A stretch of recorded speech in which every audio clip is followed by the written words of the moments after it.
Got a sizzle reel here. Give us a market update on the Pantops area, Michael Plecker.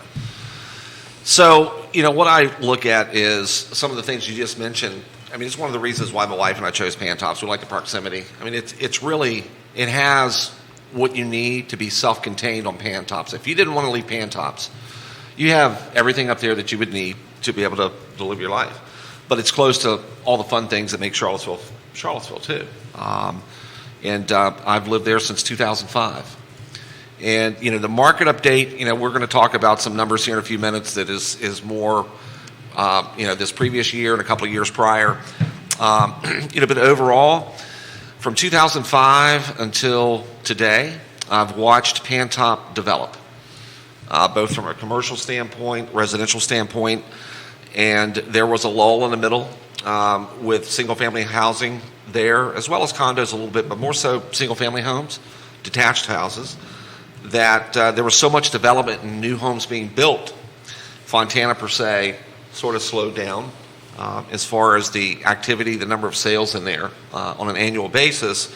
And what I have seen happen in patterns many times over the years of doing this is I told everybody on our board, happened to be on the board at that time at Fontana, that just once all the development's done for single-family homes, you will see appreciation rates pick up for Fontana. You'll see the sales pick up for Fontana, and it has. It is the one location around Charlottesville that is, if you think about Fontana and Pantops proper, we've had this discussion. Where is Pantops? Mm-hmm. Like, where are the borders of Pantops? But in my view, the Pantops area, as far as residential development, is done. So if you want to live in that beautiful area of our town, you have to pick an existing home.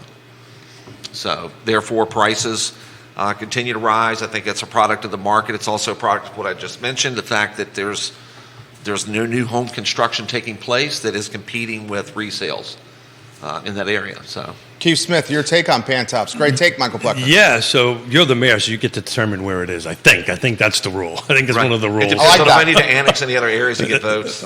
Yeah. Remember, everybody should vote twice. Yeah. So you're 100% right. It's funny, as you were speaking, I wrote some notes down, and we really didn't prepare too much for today's show because our chemistry is so good. But I wrote down new construction versus resales, mm-hmm. and that's 100% right. So developments, regions, they kind of go through these life cycles, right? Like Monticello is an example. Pantops is another one on that. Crozet and Old Trail is starting to get to that point. Mm-hmm. when the new construction dwindles, mm-hmm. then resales become king, right? Mm-hmm. Right now, in some subdivisions, you can get a new construction, and some people might want to buy new and all that stuff. So if I'm hearing you right, you're not seeing any new developments happening around Crozet anytime soon. Crozet, Pantops. Sorry, Pantops is fine. Sorry about that. No, I mean, and where would it be? The only place it would be down 20 toward mm-hmm. Prophet Ridge. For me, Pantops sort of ends at Key West. Okay. I mean, and it's sort of, and it's funny because just having two girls that attended Stony Point School, right, which is up on the way to Barbersville up there, about 15 minutes out of Pantops, just people in general that live in that area, sort of that's the Key West area along Route 20 North is sort of where we think kind of Pantops sort of ends. That's a great neighborhood. Yeah, Key West. I just looked at it. Oh, yeah. Nothing active, nothing pending. But go ahead. In Key West. And then the interstate, down at the Shadwell, before you get to the actual Shadwell itself, but the interstate would be another boundary, the ridge along the top of Ashcroft. So you called the most eastern point of Pantops the I-64 exit, the Diamond Interchange? Mm-hmm. Then it's Keswick. Okay, so everything past Greg Bartlesky State Farm and Coors Brothers is Keswick. Mm-hmm. Okay, I'll give you that. Mm-hmm. Then what do you say, the Free Bridge? Then the river. Yeah. There you go. Yeah. Well, then you got the city, so that kind of... So Free Bridge and up. Right. Free Bridge on the other side, that's city. Yeah. Right, so Free Bridge, Cosner Brothers side of Free Bridge and up is Pantops. Yes. That's the cutoff. Mm-hmm. I like that. Mm-hmm. Mm-hmm. I think he's right. Keep going, Michael.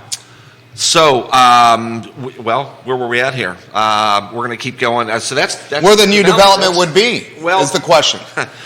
I ride around Pantops a lot. I take pictures, for different purposes and things. But I mean, there's some open commercial type infill lots that could take place. But for residential development, there is nothing on the board, nothing proposed. And any great open space to even maybe build a multifamily type housing, like they are behind Peter Jefferson or Martha Jefferson Centera, back there, the new condos. Martha Jefferson owns all that land out in front of State Farm and that big expanse of several acres in there.